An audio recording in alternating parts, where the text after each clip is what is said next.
Those of you who borrow money without a definite plan to pay back, your need to borrow money should not be the only thing that will lead you to go and borrow money, but your system that you put in place to pay back, that can help you. Because if you don't put that in place, you're going to go into debt. What is debt? Debt is you borrow and you couldn't pay. Once you borrow and you can pay, you are not in debt. Every borrower borrows. Even American government has debt. You understand that? But you must be able to pay. Do you get to know that most people who come to us individually to borrow, they don't have a plan to pay? They don't have a regulated plan. They are not intentional. And some people even take it for granted, like family and friends. Oh, I know. But MFA has money. Oh, she does not really need it. So they are not really programming within themselves, within their spirit, that I'm going to pay back. This is a very bad money habit that most Ghanaians have, individuals have. When you are borrowing money, because something, how are you coming back? Borrowing money is like you are going to a forest. You are like a tourist. You don't have to calibrate and navigate your way back, else you'll be lost in the forest. Many people get lost, like a pilot. We have heard a lot of planes, you will be lost. Because there's space, there are no roads, physical roads that you can even be following. So they call it the flight plan. The pilot needs to stay on route and check and calibrate to be able to return back. Most people don't know how to return back. They borrowed, but they have no plan to pay back. If you are listening to me, be intentional. How are you going to pay back? So now I ask people, you want to borrow, I ask you, how are you going to pay back? Yeah, how will you pay? How can you pay this 2,000? That's why I mentioned another one that most of us don't even evaluate and then assess people's credit worthiness before we lend money to people. Somebody earns 1,000 a month. He's going to you borrow him 1,500. I'll pay at the end of the month. It's not really feasible. Yes, you understand? It's not really feasible. When the banks don't lend to you because you dress nice or you smell nice, the banks look at your credit worthiness. How are you going to pay back? So good financial institutions, even when you are going to borrow, they will sit you down. Let's work the plan. How are you going to be paying back the money? On what basis? Is it weekly? Is it monthly? Is it quarterly? How? Individuals should be able to have this particular plan. That when you are going to borrow money from someone, from whatever, let me sit down, draw a plan, how I can pay back. It will put the stress off you.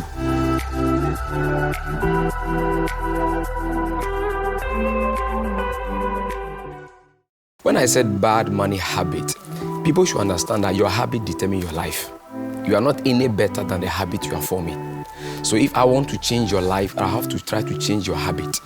Now, if we can't change the habit you have concerning your eating, so sometimes people are not able to disease from the habits that are causing them to fall sick.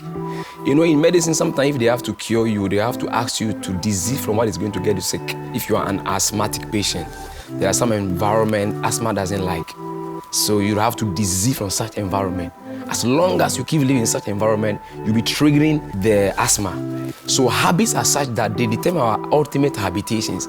And good habits, they are difficult to form, but they are easy to live with. But the bad habits, they are easy to form, but they are difficult to live with. So forming good habits wouldn't come unintentionally, wouldn't come by wishing, especially when it comes to money. Money habits are part of the habit people have, which allow them to become financially independent or financially dependent.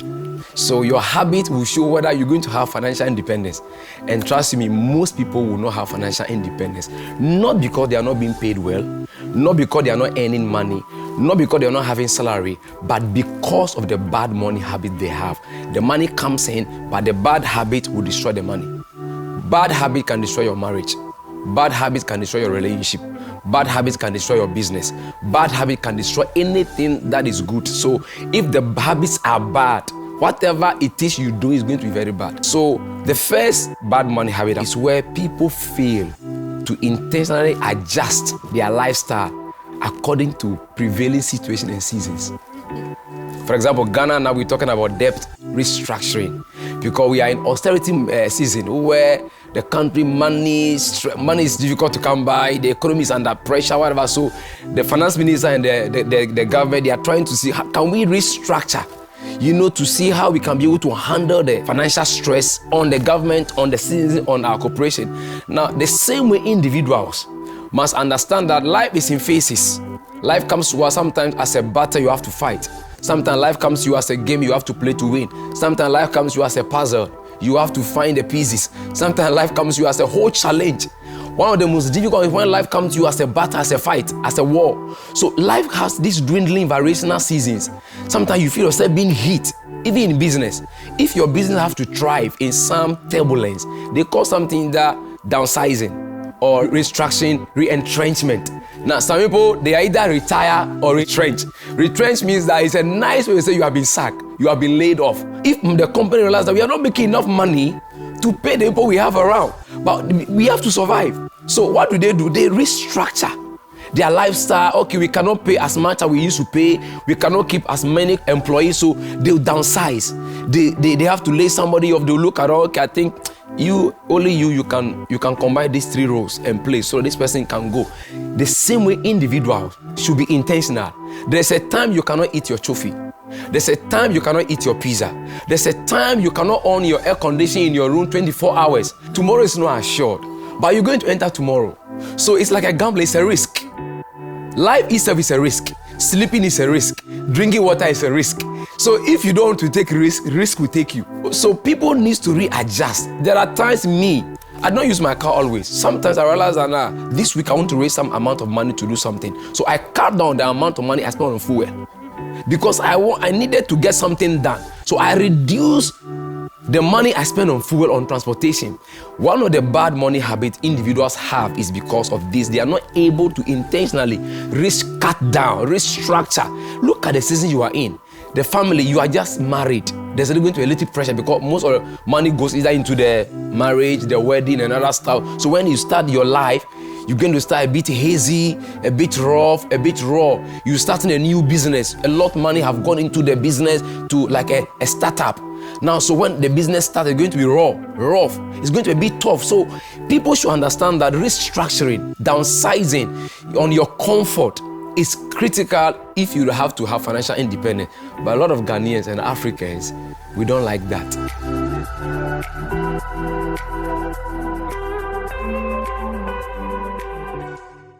One of the things that characterize every religion is giving. Every religion believes in giving. They believe in sacrifice. Whether it's a Muslim, whether it's a Christian, whether it's a Buddhist, whether it's the Shintoist, whether it's the yogis, whether it's the whatever, all religion believe in this principle of giving and sacrifice because there's some spirituality, a law that God have instituted into the universe.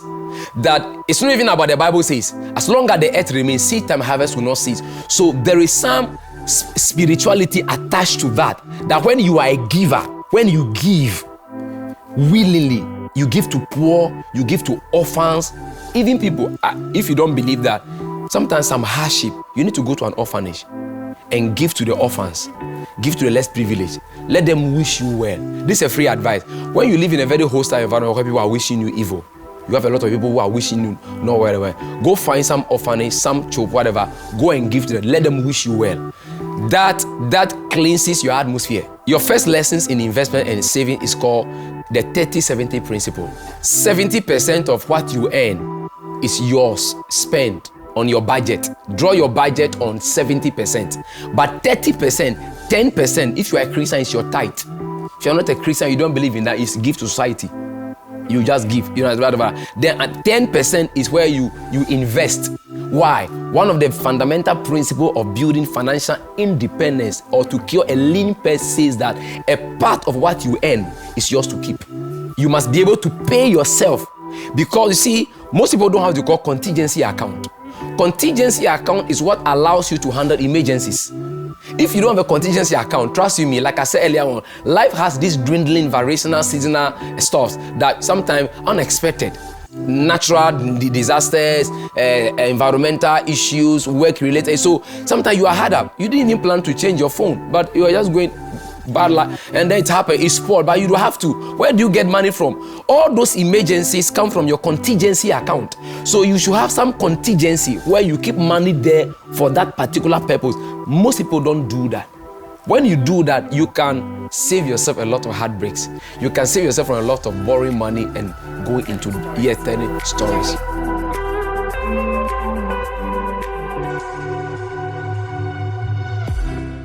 Today, I really want to read from my book. When you are living behind or above your income, you're going to have fake life. I want to tell you what a fake life is. Hear you me. A fake life is noted as one of the quickest and surest way into isolated depression. A fake life. Most people who live fake life are depressed. Number 2, a fake life is the only life that does not exist. It only exists in the mind of those who watch you. But you yourself, you know this life does not exist. Do you also get to know a fake life is the only life that does not have life inside? It has no life inside because you are faking it. And you see, a fake life is like you are trying to impress people. And impressing people is seasonal. Buy iPhone 14 Plus now. 15 will show up. So you must impress again. So you are under pressure to get 15. Then the next one will come up. So the concept of trying to please people and impress people is a myth. It's a mirage. It doesn't exist. Don't live your life to please people. Live a life that pleases you, that you are comfortable with. See, we call something the Parkinson law. That law says that your desires and your appetite for comfort and everything increases once your salary is increasing. Oh yes. So here you hear now, if management announce, if you are not careful, they announce that next month, March, we're going to increase your salary by 50%. Chances are that if you are not too careful, instantly you start making budget. You begin to now increase your expenditure. So some people, for example, now he doesn't go to a normal shop to buy Coke. He wants to go to Kuala. He wants to go there now to show class. Now I can afford it. You can't afford it. You live in East Lagos because you could afford it comfortably without stress. So if you are here and you have to stress, over stress, it means you don't, like I said, that's why I say if you cannot comfortably afford the lifestyle without a border, without putting your budget on anybody else, without calling anybody for a top-up, without trying to mimic your way and become a liar, you have to now create stories. Yeah. Do you know if you are a good beggar, you must be a good storyteller? Because beggars are good storytellers. They have to come and tell you the story. They'll make the story looks very shows for you to feel sympathy. When you are dealing with money, there are no sentiment and emotions. When you become emotional, you'll be duped. When you become emotional, you'll be scammed. Most of the scam and the duping that happens because people try to get emotional. Even as a woman, when the man comes to you, wanted to eat your money, he's a fraudster, he's a fake guy, he can come and try to get you emotionally into him. So most ladies who have been scammed like this was because they get to a point where you become very emotional. Your head doesn't think again. The sense of reasoning is gone. You are only making decisions based on feelings and emotion. People amplify their stories if they need to collect money from us. Financial independence is not something you wish for. Financial independence is something you work at. It's something you intentionally discipline. Discipline is not something that I would say that anybody is comfortable with. I keep saying that man by nature is lazy, is lousy, is ungrateful. If given the chance, you just want to sit down every day, eat, drink, do what it like. You don't have to discipline the flesh because you have emotion and you have your senses. They'll dictate to you. So I said earlier on, the first part, that those who can control their senses, they can control money. Because you buy what you feel. You buy what you smell. You buy what looks nice to you. Oh, the dress looks so nice. Wow. But do you really need it? It just looks nice. So most of us have bought a lot of stuff that at the end of the day you realize that you don't really need it. But because it looks nice, it's attracting, it's captivating, so you buy on impulse. The word impulse means your impulse. You are feeling something you have to trigger. So all this advertisement that they are doing it to trigger you to feel some way about the food, to feel some way about the hunger stuff, some way, so that once they can get you into the feeling, they'll collect the money from you.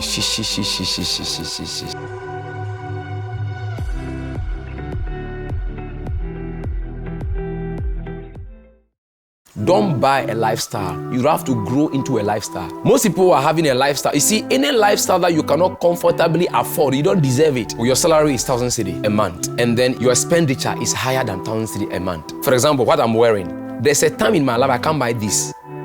I wouldn't buy it. If I buy one today, maybe it could take me like 2 months' salary to buy it. And I have to struggle. That's why I said earlier on, life is in phases. Right. Men are in sizes. So there's a season of your life. This lifestyle, you can't afford it. You see, there are some things you need. There are some things you want. The needs are the things that you can't do without. That's why even in business consultation, you want to enter into a business, you look at the season. For example, when last year, the CD, everything was going up, there are some things, MFR, you have no choice than to buy. Pepsi, you buy. Pomade, you buy. Yeah. They are necessity. You will buy. You see, those things you have to buy. But clothes, you can sample your clothes. So there's a time 6 months I'm not buying clothes because this particular one it can stay. So you sample between needs and want, priorities, and then decide between emergencies.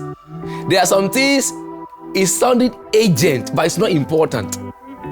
That's for those of you who people depend on you. They can coerce you. They can put pressure under you by trying to create emergencies that are not important. Do you know that somebody can come to you pretending that the closing date for buying of a form is actually this Friday, but actually it's not this Friday, and he has to put, because he needs that money, he may even inflate it, putting you under. If you don't investigate, I have done that severally. People come to me and say, then I have to call the school. When is the closing date for this? Closing date is 1 month from now, and you are sounding so urgent. Meanwhile, I could have waited for a while. God, that particular money I want to give you, it could go into something else. Then I don't have to put myself under pressure. Mothers, fathers, leaders, whoever you are, this thing comes up. Those who are dependent on you, they come to you with some emergencies that are actually not emergencies. They are just diligencies. So there are some things I know this. I can survive without it. That's why I also mentioned need and want. And need is what you can't do without. So when you're even teaching about budgeting, when you have to make sure that your budget fit into your income. So after you've drawn your budget, you realize that it's inflated. So people should understand some of these basics that you try to now look through your budget. Which ones can I cut down? Which ones can I live without for a while? Which ones are not a need that can fit into your lifestyle? Don't buy a lifestyle. Do you know why most people enter into unrecoverable debt? Because they are buying lifestyle. When you buy a lifestyle, you're going to live a life that you can't afford. So you are going to be living a life based on somebody else's pocket. You're going to buy a phone, an iPhone 14 came, whatever, Pro, whatever it is. You'd have to buy that phone. What do you need that phone for? It takes nice pictures. There are equally other phones. Even the iPhone 7 Plus takes nice pictures. See, MFR, people must live their size, eat their size, wear their size, sleep their size, talk their size. We call something silence depression or self-inflicted depression, where you inflict on yourself because you put yourself into some restrained, strenuous, herculean, difficult situation that you are overthinking and your mind is overworking, and it is debt. Most government workers, like I said, this month is ending. I can promise you most are not happy. Usually the end of month is a happy time because you're going to go for a money that you're going to spend on yourself. Now most of the money they are going to take at this end of the month, it's just going to be paying debt. Pay this, go here, go here, go here, because people are not living within their means.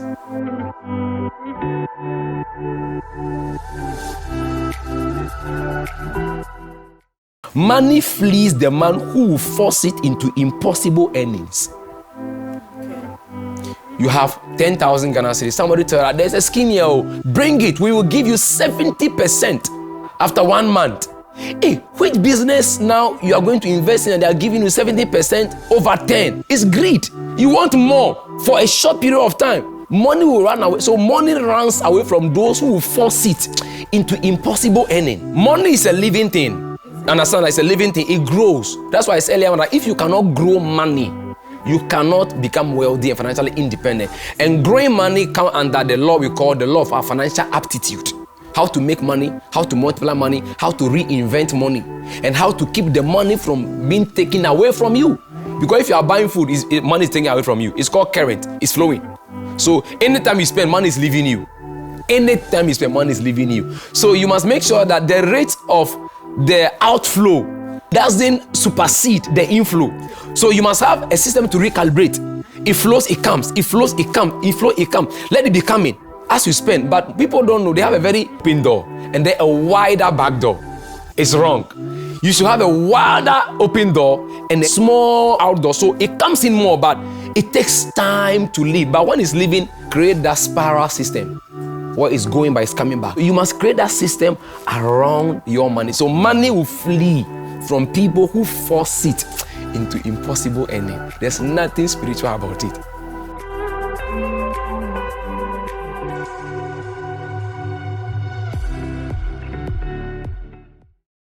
Let me mention for you the 5 basic laws of money. Number 1, money comes gladly and in an increasing quantity to those who will put not less than 1/10 of his or her earning to create an asset for the future. Number 2, money labors diligently and contently for the wise owners who find it a profitable employment. You must find employment for your money. You must employ your money. These are all laws, and these laws, money itself like it. That's what I'm saying, that money will labor for you, for anybody, the owner, who diligently and contently for wise use put into what? Employment. The third one is that money clinch to the protection of the courteous owner. Money will clinch, money itself, it will clinch to the courteous protection of the owner who invests it under an advice of men. So one of the bad money habits I want to mention is that you don't invest into a business, into a venture on common sense, into a venture that you know nothing about. You are least informed about it. You lose your money. Why am I going to invest into gold business? I know nothing about how that system runs. I'm going to invest into mobile phone business. Somebody's introducing me and I don't know how it runs. If you don't have a faithful and an honest person, you'll be duped. So many people have put money into investment that they know nothing about. You will lose money. And when you lose money, there are people who call me to come and pray for their business. Why? Because they are losing money. They feel that it's a spirit that is eating the money or wasting the money. But when you check carefully, wrong management principle. So there are some cases I said, I want to ask you a few questions. How do you run this business? Do you take stock? There's something the banks call closing account. After every day, they have to close account. That's why to take me to another bad money where most people don't know their Lacta factor. You are not able to trace, measure, and track your money. If it's not measurable, it's not manageable. So your Lacta factor is your ability to be able to track and trace every money that comes to you and from you. When you leave the house this morning, how much did you carry MFR? It's a rhetorical question. By the time you are reaching the house, how much is left? Those who carry too much money on you without a plan. These are bad money habits, especially spendthrifts who just like spending. Please don't carry too much cash. It's a bad money. By the time you are coming back, you have just squander all the money.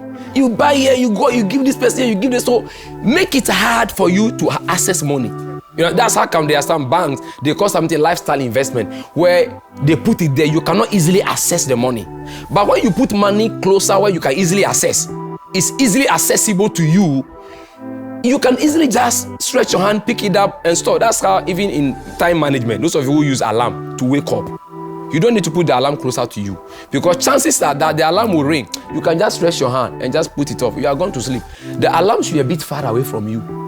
Oh yes, so that it will be ringing. Oh. So by the time you really go to where the alarm is, discipline the alarm and cage the alarm, confine it and come to sleep. Hey, if it's asked for you, you want to sleep to compete with the dead.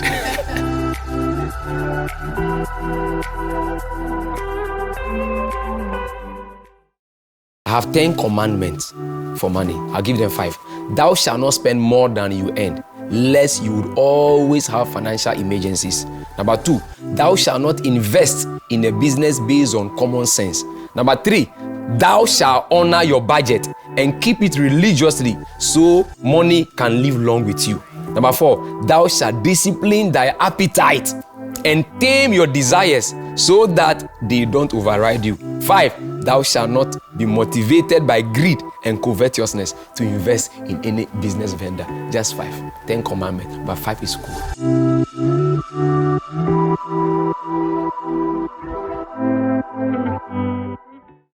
People who decide only to save after they have finished solving their financial problem.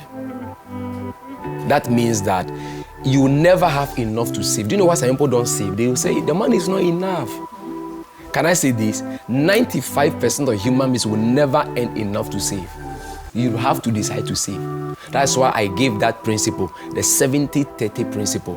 70% is what spent on all you have to spend on your food, on gifts, on birthday celebration, on tips, and everything. 30%, don't touch it. Charity, investment, and then what? Contingency.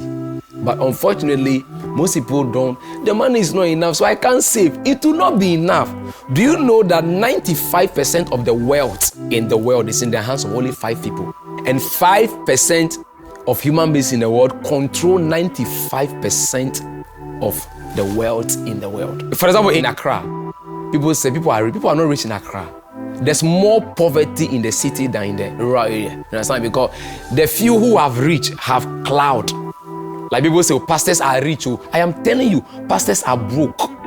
The few ones that we see have shadowed the rest. Majority of pastors are broke. They are stressed. There's a principle called the Amazon principle. The Amazon principle talk about 5 things: obtain money, maintain money, sustain money, detain, and then retain. It's 5. Every area. In fact, it's even a management principle that you must obtain, but don't obtain and move straight to retaining. When you obtain, you have to do 3 other things. When you obtain it, you must maintain it. Maintenance leads to sustenance. Sustainability has to do with maintenance. You can't sustain anything you are not managing.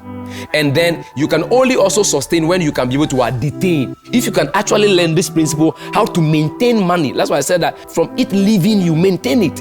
Then multiply it. Then after multiplying, reinvent it.